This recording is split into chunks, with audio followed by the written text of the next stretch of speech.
Келгенде төбеге күнім мана, таба алмас шабан жан тыным сірі.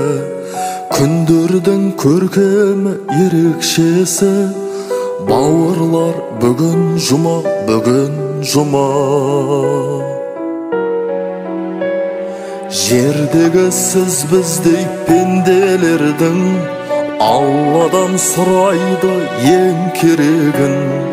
Құлшылық қылмаққа жаратқанға, жұмадан қалмашы сенде келген. Адамдарға ағылған қосылмына, күндердің ең асыққына соңына, келер апта білмейміз не боларын. Бізге нәсіп болып тұр осы жұма, мұсылмандар мешітке ағылуда. Себебі бүгін жұма, бүгін жұма.